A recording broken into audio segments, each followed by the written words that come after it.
Olá pessoal, bem-vindo nessa nossa terceira aula da disciplina de desenho mecânico. Nela a gente vai falar mais um pouco sobre escalas e cotas de desenhos. Escalas e cotas são mencionadas na NBR 10.126, que é a cotagem de desenho mecânico, e a NBR 8.196, que fala das escalas em desenhos mecânicos. Cotagem de desenho mecânico, pessoal, é o quê? É a representação gráfica do desenho da característica do elemento, através de linhas, símbolos, notas e valor numérico na unidade de medida.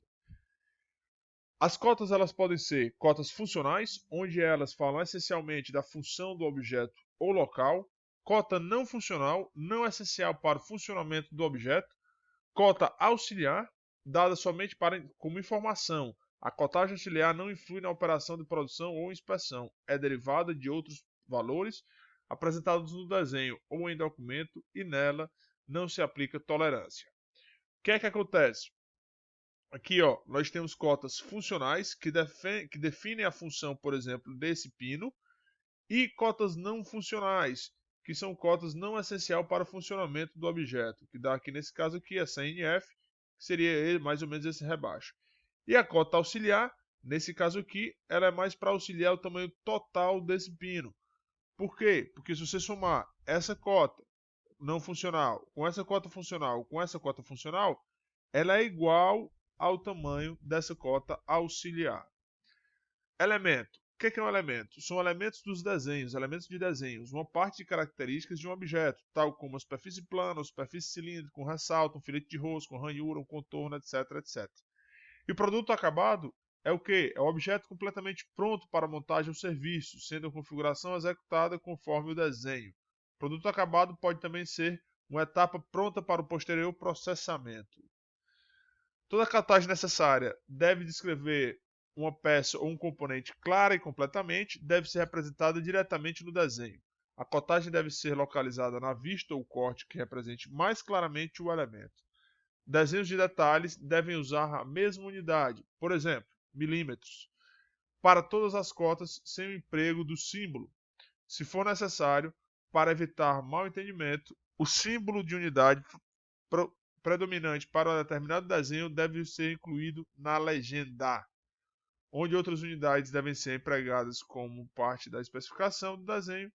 Por exemplo, Newton metros para torque, kPa para pressão. O símbolo da unidade apropriada deve ser indicado com valor. Cotar somente o necessário, pessoal. Somente as cotas funcionais, de preferência. Para descrever o objeto ou produto. Nenhum elemento do objeto ou produto acabado deve ser definido por mais de uma cota. As exceções são onde for necessária a cotagem do estágio intermediário de produção, onde a adição de uma cota auxiliar for vantajosa. Não especificar os processos de fabricação ou métodos de inspeção, exceto quando forem indispensáveis para assegurar o bom funcionamento ou intercambiabilidade da peça, do componente mecânico. A cotagem funcional deve ser escrita diretamente no desenho. Ver a figura 2 aqui, ó.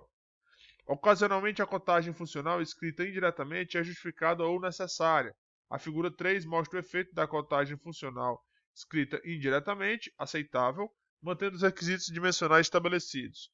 Aqui, pessoal, nós temos cotas diretas, certo? Cotagem direta, onde eu tenho a medida e a tolerância de mais ou menos 0,6 nos dois pedaços do componente. Nesse caso aqui, eu tenho a cotagem direta e a cotagem indireta, onde eu falo o tamanho indiretamente, eu digo o tamanho dessa parte do meu componente. Certo, pessoal? Aqui, outra parte, outra forma de cotagem indireta. A cotagem não funcional deve ser localizada de forma mais conveniente para a produção e inspeção do componente. A linha auxiliar, pessoal, deve ser prolongada ligeiramente além da respectiva linha de cota. Um pequeno espaço deve ser deixado entre linha de contorno e a linha auxiliar. Isso aqui é a linha auxiliar, pessoal. As linhas auxiliares devem ser perpendiculares ao desenho, que é as linhas auxiliares, ao elemento dimensionado. Entretanto, se necessário, pode ser desenhado obliquamente a este, aproximadamente 60 graus, porém paralelas entre si. Aqui, ó, pessoal, linhas auxiliares. A construção da interseção de linhas auxiliares deve ser feita com prolongamento deste além do ponto de inserção. Aqui, ó, linha auxiliar, eu faço a cotagem nesse sentido. Linhas auxiliares e cotas, sempre que possível, não devem cruzar umas às outras. Nesse caso aqui, ó, eu cotei essa parte do meu desenho e cotei o meu furo. Linhas de cotas não devem ser interrompidas, mesmo que o elemento seja. Nesse caso aqui, eu tenho a cotagem por inteiro e tenho aqui a representação da interrupção do meu elemento. O cruzamento das linhas de cota e auxiliares devem ser evitado. Porém, se isso ocorrer, as linhas não podem ser interrompidas no ponto de cruzamento. A linha de centro e a linha de contorno não devem ser usadas como linhas de cota, porém podem ser usadas como linhas auxiliares, pessoal. A linha de centro, quando usada como linha auxiliar, deve continuar como linha de centro até a linha de contorno do objeto. Nesse caso aqui, pessoal, ó, eu tenho várias cotas, uma sobressaindo da outra, porém não posso colocar, por exemplo, essa linha auxiliar passando pelo 13, essa linha auxiliar passando pelo 21, certo? As linhas de centro, nesse caso aqui, podem ser usadas como linhas de referência, porém elas vêm como linha de centro até o contorno da peça, daqui para cima chama-se linha auxiliar de cotagem. Esse tipo de coisa deve ser evitado, ou seja, a linha auxiliar cortando uma outra cota. Indicação dos limites de linha de cota é feita por meio de setas ou traços oblíquos, pessoal. A seta é desenhada de linha curtas, formando ângulo de 15 graus. A seta pode ser aberta ou fechada, como está representado aqui. O traço oblíquo é desenhado com uma linha curta e inclinada de 45 graus. Isso também pode ser representado como uma representação de cota. A indicação dos limites da linha de cota deve ser mesmo tamanho no mesmo desenho. Somente uma forma de indicação dos elementos de linha de cota deve ser usada no mesmo desenho. Entretanto, quando o espaço for pequeno, outra forma de indicação de limites pode ser apresentada. Nesse caso aqui, pessoal, como o tamanho aqui provavelmente ia ficar muito pequeno para colocar as representações das setas internas, você coloca a seta externa e coloca um traço oblíquo de 45 graus para representar a medida de 1 milímetro daqui até aqui e, no caso, 1,5 no comprimento total. Ok, pessoal? Aqui 6 e 2,5 e 8,5 no total. Ok, pessoal? Quando houver espaço disponível, as setas de limitação da linha de cota devem se apresentar entre os limites da linha de cota, como aqui está mostrado. Quando o espaço for limitado, as setas de limitação da linha de cota podem ser apresentadas extremamente prolongamento na linha de cota, desenhando como essa finalidade, como a gente viu no desenho passado, as linhas de seta na parte externa. Somente uma seta de limitação da linha de cota é utilizada na cotagem de raio. Pode ser dentro ou fora do contorno, ou uma linha auxiliar, dependendo do elemento representado. No caso aqui, para representar o raio, eu posso representar o raio de forma externa, mostrando esse raio aqui, de raio forma interna, mostrando esse raio, ou se o raio for muito grande, eu faço essa representação aqui, representando uma linha de centro aleatória. As cotas devem ser representadas em desenhos em caracteres com tamanho suficiente para garantir completa legibilidade. Existem dois métodos de cotagem, mas somente um deles deve ser utilizado. Método 1. A cota deve ser localizadas acima e paralelamente às linhas de cotas e proveniente no centro, e preferivelmente no centro. As cotas devem ser escritas de modo que possam ser lidas da base ou do lado, certo? As cotas inclinadas devem ser seguidas conforme abaixo. São as inclinações das cotas. A cotagem angular podem ser seguidas uma das formas apresentadas. Ou seja, eu tenho o número, né, seguindo a movimentação, ou tenho um número sempre na horizontal. As cotas devem ser lidas da base da folha de papel. As linhas de cotas devem ser interrompidas, preferivelmente no meio, para inserção de cotas. Ou seja, você pode colocar na parte superior, como foi falado anteriormente, você pode seccionar as setas de cotas para fazer a representação dos valores. As cotas devem estar no centro submetidas à linha de cota, quando a peça é desenhada em meia peça, ou seja, representando essa peça aqui como uma meia peça, né? Ou seja, isso aqui é um anel, né? Ou seja, isso aqui é uma peça, uma seção de uma peça que revoluciona. E no caso aqui, ela tem diâmetro de 310 milímetros, nesse caso 250 milímetros de diâmetro, nesse outro caso 400 milímetros de diâmetro. As cotas podem estar sobre o prolongamento da linha de cota quando o espaço for limitado. As cotas podem estar sobre o prolongamento horizontal da linha de cota quando o espaço não permitir a localização com a interrupção da linha de cota horizontal.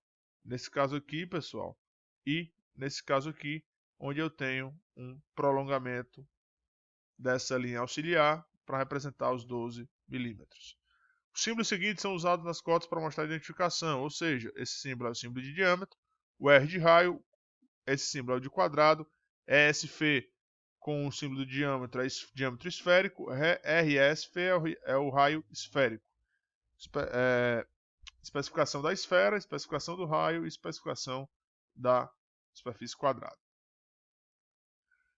Cotagem em cadeia, pessoal, deve ser utilizada somente quando possível o acúmulo de tolerâncias, não comprometer a necessidade funcional das partes, né? Então isso aqui seria chamado de cota em cadeia, 160, 70, 230 milímetros. Cotagem por elemento de referência, né? Essa cotagem é usada onde o número de cotas da mesma direção se relaciona a um elemento de referência, né? Cotagem para, aí tem basicamente duas formas: cotagem paralelo, onde eu boto uma em cima da outra, a linha de referência seria essa, certo? Cotagem aditiva, ou seja, eu tenho uma linha de referência no zero e venho adicionando 150, 420, 640, contando essa como uma referência. Cotagem aditiva em duas direções, eu tenho na direção do eixo Y e na direção do eixo X, certo? Sempre com definição do meu ponto 0, 0. Cotagem por coordenadas, basicamente eu tenho aqui o número dos furos, os eixos X, Y e X, e digo, ó, o furo 1 ele tem coordenadas 20 e 160, ou seja, 160 milímetros por 20 no eixo X, com o diâmetro de 15,5. E assim eu venho tabelando. Isso aqui é muito útil, principalmente nos desenhos paramétricos, pessoal. Cotagem por coordenadas, né? Coordenadas no eixo X e Y. Cotagens de ângulo. São três cotas diferentes nesse caso aqui, pessoal. Aqui eu estou cotando essa distância. Aqui eu estou cotando 105 milímetros de raio. E aqui eu estou cotando o ângulo. Quando o centro do arco cair fora dos limites do espaço disponível, a linha de cota do raio deve ser quebrada ou interrompida, conforme a necessidade de localização do centro de arco. A gente já basicamente comentou no passado isso.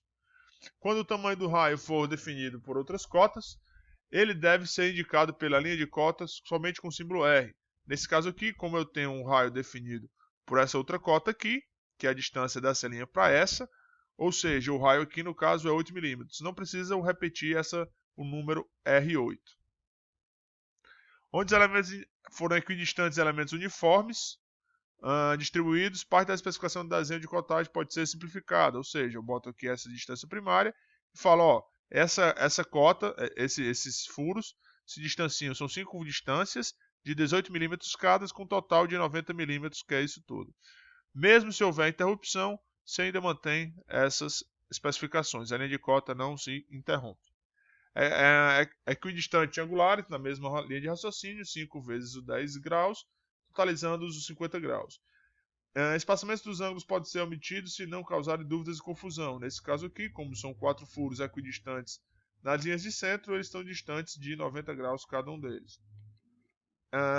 Espaçamentos circulares podem ser cotados indiretamente quando o número do elemento, dado o número do elemento, como mostra. Ou seja, eu só coto uma parte do meu desenho, né, assumindo que são equidistantes todos os outros furos. Ou seja, o que ele está me dizendo? São 5 furos equidistantes, certo? Com uma profundidade de 6 milímetros e um espaçamento aqui de 16 milímetros. Se for possível, definir a quantidade de elementos do mesmo tamanho e assim evitar de repetir a mesma cota. Eles podem ser cotados como mostra. Chanfros devem ser cotados como mostra, né? Pessoal, Tá acabando o nosso vídeo aula. Não esqueçam de ver a segunda parte. Valeu, abraço, tchau, tchau.